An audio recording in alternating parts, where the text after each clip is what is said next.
അസ്സലാമു അലൈക്കും വറഹ്മത്തുള്ളാഹി വബറകാതുഹു. 6ാം ക്ലാസ്സിലെ തജ്വീദ് എക്സാമിന് വരുന്ന ഭാഗങ്ങൾ നമുക്കൊന്ന് പരിശോധിക്കാം. 8ാമത്തെ പാഠം മുതലാണ് ഈ പ്രാവശ്യം എക്സാമിന് വരുന്നത്. ഇഖ്റഉൽ ഖുർആൻ. 8ാമത്തെ പാഠത്തിൽ പറയുന്നത്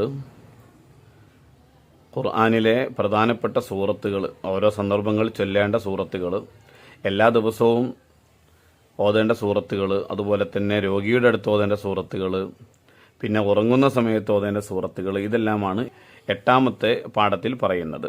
നസിലു ചേരുംപടി ചേർക്കാം. സൂറത്തുൽ കഹ്ഫ് ഈ വെള്ളിയാഴ്ച രാവിലും പകലിലും ഓതൽ സുന്നത്ത്.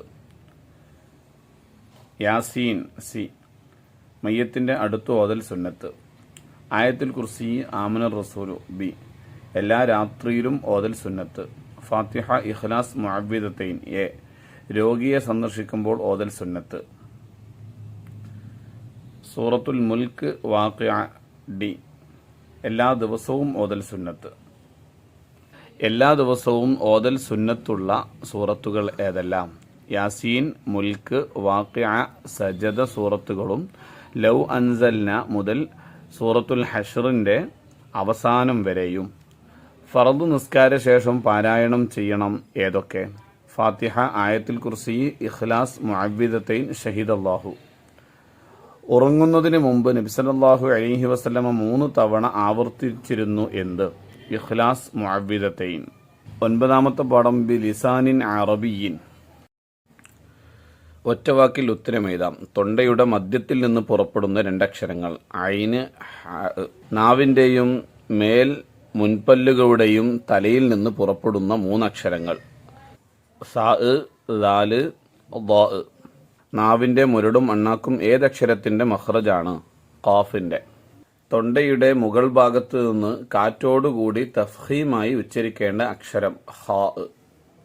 നുകമ്മിൽ പൂരിപ്പിക്കാം. തോഇൻ്റെ മഖ്റജ് നാവിൻ്റെ തലയും ഡാഷ് മുരടുമാണ്. മേൽ മുൻപല്ലുകളുടെ മുരടുമാണ്. മേൽ മുൻപല്ലുകളുടെ മുരടുമാണ്. നാവിൻ്റെ അരവും മേലെ അണപ്പല്ലുകളുമാണ് ഡാഷിൻ്റെ മഖ്റജ്, ളാദിൻ്റെ മഖ്റജ്. നാവിൻ്റെ അറ്റവും ഡാഷ്കളുടെ ഇടയുമാണ് സ്വാദിൻ്റെ മഖ്റജ്. മുൻപല്ലുകളുടെ ഇടയുമാണ് സ്വാദിൻ്റെ മഖ്റജ്. നുജീബു. ഗൈനിൻ്റെ മഖ്റജ് ഏത്? അത് എങ്ങനെ ഉച്ചരിക്കണം? തൊണ്ടയുടെ മുകൾ ഭാഗം ഇവിടെ നിന്ന് കാറ്റില്ലാതെ തഫ്ഖീമോടെ പുറപ്പെടുന്നു. സായിൻ്റെ മഖ്റജ് ഏത്? അത് എങ്ങനെ ഉച്ചരിക്കണം? നാവിൻ്റെ കൂർത്ത അറ്റം ഇവിടെ നിന്ന് താഴെയും മേലെയുമുള്ള മുൻപല്ലുകളുടെ ഇടയിലൂടെ പുറപ്പെടുന്നു. 10ാമത്തെ പാഠം യാ നാറു കൂനി ബർദൻ. നസ്ലു ചേരുംപടി ചേർക്കാം. ഫത്ഹിൻ്റെ ശബ്ദത്തെ നീട്ടുന്നു ബി അലിഫ് കൊണ്ട്. കസ്റിൻ്റെ ശബ്ദത്തെ നീട്ടുന്നു സി യാ കൊണ്ട്. ലമ്മിൻ്റെ ശബ്ദത്തെ നീട്ടുന്നു എ വാവ് കൊണ്ട്. മദ് എത്ര ഇനം ഏതെല്ലാം? 2 ഇനം. മദ് അസ്ലി, മദ് ഫർഈ. മദ്ദുൽ അസ്ലിയിൻ്റെ ദൈർഘ്യം എത്ര? ഹറക്കത്തുള്ള 2 അക്ഷരം ഒഴിയുന്ന സമയമാണ്. ഹറക്കത്തുള്ള 2 അക്ഷരം ഒഴിയുന്ന സമയമാണ്. ഒരു അലിഫിൻ്റെ ഖദർ എന്നാൽ എത്ര? 2 ഹറക്കത്ത്. മദ് അസ്ലിയിനെ നീട്ടാൻ പാടില്ല. മദ് അസ്ലിയിനെ നീട്ടാൻ പാടില്ലാത്ത അളവ് 1 അലിഫിനേക്കാൾ കൂടുതൽ. 11ാമത്തെ പാഠം വസ്സമാഇ വത്താരിഖ്. മദ്ദക്ഷരവും ഹംസയും ഒരേ പദത്തിൽ വന്നതിന് ഉദാഹരണം. വമാ അദ്റാക അലാ ഇന്ന വസ്സമാ. വസ്സമാ എന്നതാണ് ശരി. അക്ഷരവും ഹംസയും അടുത്തടുത്ത പദങ്ങളിൽ വന്നതിന് ഉദാഹരണം. ബിമാ ഉർസിൽത്തും ഷാ ജസാ. ബിമാ ഉർസിൽത്തും അതാണ് ശരി ഉത്തരം. മദ്ദുൽ അസ്ലിയിനെ നീട്ടൽ വാജിബാണ്. 1 ഹറക്കത്തിനേക്കാൾ, 3 അലിഫിനേക്കാൾ, 6 അലിഫിനേക്കാൾ, 1 ഹറക്കത്തിനേക്കാൾ നീട്ടൽ വാജിബാണ്. മദ് ഫർഈ എന്നാൽ എന്ത്? മദ്ദക്ഷരത്തിന് ശേഷം ഹംസയോ സുക്കൂനോ ഉണ്ടായാൽ കൂടുതൽ നീട്ടണം. ഈ വിധം കൂടുതൽ നീട്ടുന്ന മദ്ദിനാണ് മദ് ഫർഈ എന്ന് പറയുന്നത്. ചുരുക്കം പറഞ്ഞാൽ അസ്ലീനേക്കാൾ കൂടുതൽ നീട്ടുന്ന മദ്ദിനാണ് മദ് ഫർഈ എന്ന് പറയുന്നത്. മദ്ദുൽ മുത്തസിൽ എന്നാൽ എന്ത്? മദ്ദക്ഷരവും ഹംസയും ഒരേ പദത്തിൽ വന്നാൽ മദ് മുത്തസിൽ എന്ന് പറയും. മദ് മുൻഫസിൽ എന്നാൽ എന്ത്? ഒരു പദത്തിന്റെ അവസാനം മദ്ദക്ഷരവും അടുത്ത പദത്തിന്റെ ആദ്യം ഹംസയും വന്നാൽ.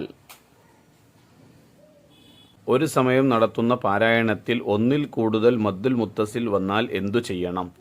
അവയെല്ലാം തുല്യമായി നീട്ടി പാരായണം ചെയ്യണം. മദ്ദുൽ മുൻഫസിൽ നീട്ടി ഓതണം എത്ര? 3 അലിഫ്, അതായത് 6 ഹറക്കത്ത്.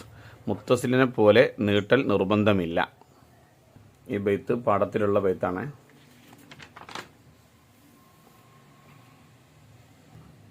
പന്ത്രണ്ടാമത്തെ പാഠം കാഫ് ഹാ യാ ഐൻ സ്വാദ്. മദ്ദുൽ അസ്ലിയ് ഡി, ദാത്ത ലഹബ്. മദ്ദുൽ ലാസിം സി, ദാബത്തുൽ അർദ്. മദ്ദുൽ ആരിദ് ഇ, മിസ്കീൻ. മദ്ദുൽ ലീൻ വസ്സൈഫ്. മദ്ദുൽ മുത്തസിൽ റിഹ്ലത്ത ശിതാ. നുകമ്മിലു, പൂരിപ്പിക്കാം. മദ്ദുൽ ലാസിം 3 അലിഫ് ഡാഷ് ദൈർഘ്യം വേണം, 6 ഹറക്കത്തിന്റെ ദൈർഘ്യം വേണം. മദ്ദുൽ ആയിദ് ഡാഷ് വരെ നീട്ടലാണ് നല്ലത്, 3 അലിഫ് വരെ നീട്ടലാണ് നല്ലത്. മദ്ദുൽ ലീൻ ഡാഷ് മാത്രം നീട്ടലാണ് ഉത്തമം, 1 അലിഫ് മാത്രം നീട്ടലാണ് ഉത്തമം.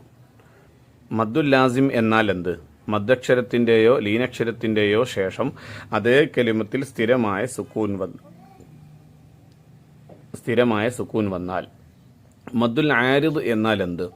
വഖഫിന്റെ കാരണത്താൽ സുക്കൂൻ നൽകി മദ്ദക്ഷരത്തെ കൂടുതൽ നീട്ടുന്നതിനാണ് മദ്ദുൽ ആരിദ് എന്ന് പറയുന്നത്. മദ്ദുൽ ലീൻ എന്നാൽ എന്ത്? ലീനക്ഷരത്തിനു ശേഷം ആരിദായ സുക്കൂൻ വന്നാൽ മദ്ദുൽ ലീൻ എന്ന് പറയും. ലീനക്ഷരങ്ങൾ ഏവ? ഫത്ഹിന് ശേഷം വന്ന സുക്കൂനുള്ള യാവും വാവും. 13ാമത്തെ പാഠം ഖദ് തബയ്യന റുഷ്ദു. ഇദ്ഗാമിനെ കുറിച്ചാണ് അതിൽ പറയുന്നത്. ഇവിടെ ഓരോ അക്ഷരങ്ങൾ ഏതക്ഷരത്തിനെയാണ് ഇദ്ഗാം ചെയ്തത് എന്നാണ് ഇവിടെ പൂരിപ്പിച്ചു കൊടുക്കേണ്ടത്. ഖദ് തബയ്യന എന്നുള്ളതിൽ ദാലിനെ തായിൽ ഇദ്ഗാം ചെയ്തു. ഖദ് തബയ്യന എന്നതിൽ ദാലിനെ തായിൽ ഇദ്ഗാം ചെയ്തു. വദ്ദത് ത്വായിഫ എന്നതിൽ തായിനെ ത്വായിൽ ഇദ്ഗാം ചെയ്തു. ഇർകബ് മഅന എന്നതിൽ ബാഇനെ മീമിൽ ഇദ്ഗാം ചെയ്തു. അസ്ഖലത് ദഅവ എന്നതിൽ തായിനെ ദാലിൽ ഇദ്ഗാം ചെയ്തു. ലഇൻ ബസത്ത എന്നതിൽ തായിനെ തായിൽ ഇദ്ഗാം ചെയ്തു. ഇദ്ലമു എന്നതിൽ ദാലിനെ ളായിൽ ഇദ്ഗാം ചെയ്തു. യൽഹദ് ദാലിക എന്നതിൽ സായിനെ ദാലിൽ ഇദ്ഗാം ചെയ്തു. ഇദ്ഗാം എന്നാൽ എന്ത്? ഒരക്ഷരത്തെ മറ്റൊരക്ഷരത്തിലേക്ക് ചേർത്തി ശദ്ദ് ചെയ്ത് ഒരക്ഷരമായി ഉച്ചരിക്കുന്നതിനാണ് ഇദ്ഗാം എന്ന് പറയുന്നത്. മുത്തമാസിലാനി എന്നാൽ എന്ത്? മഖ്റജും സിഫത്തും യോജിച്ച അക്ഷരങ്ങൾ. മഖ്റജും സിഫത്തും യോജിച്ച അക്ഷരങ്ങൾ ഏതുപോലെ? ദ പോലെ, ബ പോലെ. മഖ്റജിലും സിഫത്തിലും ഒരേപോലത്തെ അക്ഷരങ്ങളാണെങ്കിൽ അതിന് മുത്തമാസിലാനി എന്ന് പറയും. മുത്തജാനിസാനി എന്നാൽ എന്ത്? മഖ്റജിൽ യോജിക്കുകയും സിഫത്തിൽ വ്യത്യാസമാവുകയും ചെയ്ത അക്ഷരങ്ങൾ. ദാല് ലാ പോലെ, സ ദ പോലെ. മുത്തഖാരിബാനി എന്നാൽ എന്ത്? മഖ്റജിൽ അടുത്തിരിക്കുകയോ കൂടുതൽ സിഫത്തിൽ യോജിക്കുകയോ ചെയ്യുന്ന അക്ഷരങ്ങൾ. മുത്തമാസിലാനിയിൽ ആദ്യാക്ഷരത്തെ ഇദ്ഗാം ചെയ്യില്ല എപ്പോൾ? മദ്ദക്ഷരമായാൽ. മുത്തജാനിസാനിയിൽ ആദ്യാക്ഷരത്തെ ഇദ്ഗാം ചെയ്യില്ല എപ്പോൾ? ഹൽഖിന്റെ അക്ഷരമായാൽ. 14ാമത്തെ പാഠം ഉസ്വത്തുൻ ഹസന. ഈ പാഠത്തിൽ പറയുന്നത് ഇൽഹാറും ഇദ്ഗാമും ബിഗുന്നയും ഇഖ്ലാബും ഇഖ്ഫാഉം ഒക്കെയാണ് പറയുന്നത്. ചേരുമ്പടി ചേർക്കാം. ഇദ്ഗാമും ബിലാ ഗുന്ന സി, കഅല്ലം. ഇഖ്ലാബ് ഡി, തകും ബൈനകും. ഇൽഹാർ എ, ഫൗസൻ അദീമ. ഇഖ്ഫാ കുൻതു മഅഹും. ഇദ്ഗാമും ബിഗുന്ന ബി, ഫദ്ലും മിനല്ലാഹ്. ഇൽഹാർ എന്നാൽ എന്ത്? സാക്കിനായ നൂനിന്റെയോ തെൻവീനിന്റെയോ ശേഷം ഹംസ, ഹ, ഐന്, ഖാ, ഗൈന് ഇതിൽ ഒന്ന് വന്നാൽ, ഏതെങ്കിലും ഒരു അക്ഷരം വന്നാൽ നൂനിനെയും തെൻവീനിനെയും വെളിവാക്കി ഉച്ചരിക്കണം. ഈ 6 അക്ഷരങ്ങൾ ഹൽക്കിന്റെ അക്ഷരങ്ങളാണ്. ഈ ഹൽക്കിന്റെ അക്ഷരങ്ങളിൽ നിന്ന് ഏതെങ്കിലും ഒന്ന് തെൻവീനിന്റെയോ സാക്കിനായ നൂനിന്റെ ശേഷം വന്നാൽ നൂനിനെയും ആ തെൻവീനെയും വെളിവാക്കി ഉച്ചരിക്കണം. അതാണ് ഇൽഹാർ എന്ന് പറഞ്ഞാൽ. ഇദ്ഗാമും ബിഗുന്നയും ഇഖ്ഫാഉം തമ്മിൽ പാരായണത്തിലുള്ള വ്യത്യാസം എന്ത്? ഇദ്ഗാമും ബിഗുന്നയിൽ തൻവീനിന്റെയും നൂനിന്റെയും ശേഷമുള്ള അക്ഷരത്തെ ഷദ്ദോടുകൂടി ഉച്ചരിക്കണം. ഇഖ്ഫായിൽ ഷദ്ദ് വരാൻ പാടില്ല. ഖിൻവാനുൻ എന്നതിൽ സുക്കൂനുള്ള നൂനിനെ ഇദ്ഗാമും ബിഗുന്ന ചെയ്യാതിരിക്കാനുള്ള കാരണമെന്ത്? ഒരു പദത്തിലെ അവസാനത്തെ അക്ഷരവും അടുത്ത പദത്തിലെ ആദ്യാക്ഷരവും തമ്മിലെ ഇദ്ഗാമും ബിഗുന്ന ചെയ്യുകയുള്ളൂ. ഇത്രയും ഭാഗങ്ങളാണ് തജ്വീദിൽ ശ്രദ്ധിക്കേണ്ട കാര്യങ്ങൾ. അസ്സലാമു അലൈക്കും വറഹ്മത്തുള്ളാഹി വബറകാതുഹു.